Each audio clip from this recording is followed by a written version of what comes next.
Movies के बीच कोई clash देखने को नहीं मिला, जिसकी वजह से हमें हर बड़ी मूवीज को पिछली मूवीज से कंपेयर करना पड़ा।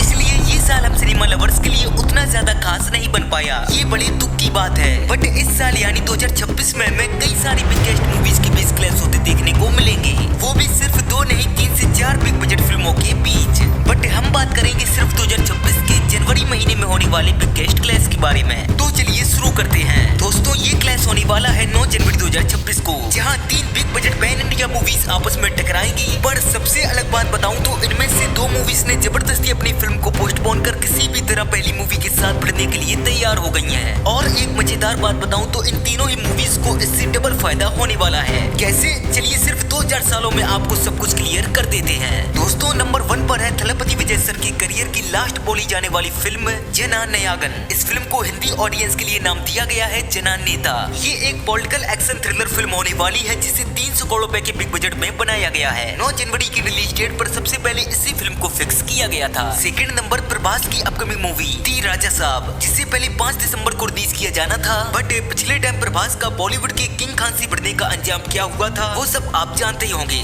और वही मामला मुझे रियलाइज हो रहा था इस बार भी फिल्म धुरंधर के साथ। और मैं इस बात से 100% श्योर हूँ कि अगर फिल्म दी राजा साहब अपनी तय रिलीज डेट पर रिलीज हुई होती, यानी 5 दिसंबर को फिल्म धुरंधर के साथ, तो उसका हाल क्या रहता वो सब आप समझ गए होंगे। फिल्म कितनी भी अच्छी होती, बट अफसोस ब्लॉकबस्टर तो नहीं बन पाती शायद, क्योंकि लोग बिना देखे ही फिल्म को ट्रोल कर देते फिल्म सलार की तरह। वैसे भी प्रभास के हेटर्स मुझे कुछ ज्यादा ही लगते हैं। दोस्तों, थर्ड नंबर पर जो मूवी है वो है शिव कार्तिकेयन की पराशक्ति, जिसे 14 जनवरी को रिलीज किया जाना था। बट वहाँ से इसे बैक ला करके 10 जनवरी को रिलीज पर फिक्स कर दिया गया। पराशक्ति एक political historical action thriller film होने वाली है, जो हिंदी आंदोलन के ऊपर बेस्ड है। इसलिए ये फिल्म हिंदी के अलावा बाकी सभी लैंग्वेजेस में रिलीज हो रही है, यानी ये भी एक पैन इंडिया मूवी है। इस फिल्म को 250 करोड़ रुपए की बिग बजट में तैयार किया गया है। इसका हिंदी वर्जन शायद में OTT पर देखने को मिलेगा। दोस्तों, अगर ये फिल्म भी अपने तय समय पर रिलीज हो रही होती तो किसी का भी ध्यान नहीं जाता इस पर, क्योंकि फिल्म की हाइप इस टाइम बन जानी चाहिए थी। जबकि ये एक बिग बजट फिल्म है, फिल्म का टॉपिक एंड कैटेगरी भी टॉप है। और हाँ, एक और बात, अगर ये फिल्म 14 जनवरी को रिलीज हो रही होती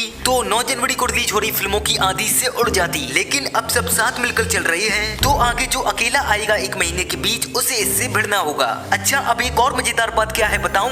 अब जब 3 सुपरस्टार्स की फिल्में एक साथ रिलीज हो रही हैं, ऐसे में सबसे पहले तो सभी का ध्यान तीनों ही फिल्मों पर जाएगा, यानी तीनों ही फिल्मों की हाइप अपने आप से क्रिएट हो जाएगी और काफी लोग एक दूसरे की मूवी से कंपेयर करेंगे। जबकि तीनों ही फिल्में अलग अलग टॉपिक पर हैं, like the Raja Saab horror, Jananayagan politics and third historical, जिससे ये तीनों ही फिल्में अपनी अपनी जगह एक बड़ी हिट बन जाएंगी। साथ ही एक हिस्ट्री भी बन जाएगी कि विजय सर की लास्ट फिल्म के साथ और कौन कौन सी फिल्में रिलीज हुई थी, या क्लैश हुआ था या इवेंट हुआ था। अब देखना ये होगा कि क्या ये तीनों फिल्में 1000 करोड़ प्लस रुपए कमा पाएंगी, या विजय सर की लास्ट यानी फेयरवेल फिल्म 1000 करोड़ का आंकड़ा अकेले ही टच कर देगी। वैसे इन तीनों ही फिल्मों में से सबसे महंगी फिल्म है दी राजा साहब, जो कि इंडिया की सबसे महंगी हॉरर कॉमेडी फिल्म होने वाली है, जिसे 450 करोड़ रुपए के बिग बजट में बनाया गया है। अगर ये फिल्म अच्छी निकली तो हो सकता है कि ये फिल्म सबसे आगे निकल जाए। खैर, बहुत मजा आने वाला है। लेकिन जो लोग चाहते हैं कि विजय सर की लास्ट फिल्म 1000 करोड़ प्लस कमाए, वो इस वीडियो को एक लाइक जरूर करें। मिलते हैं नेक्स्ट वीडियो के साथ। Thanks for watching.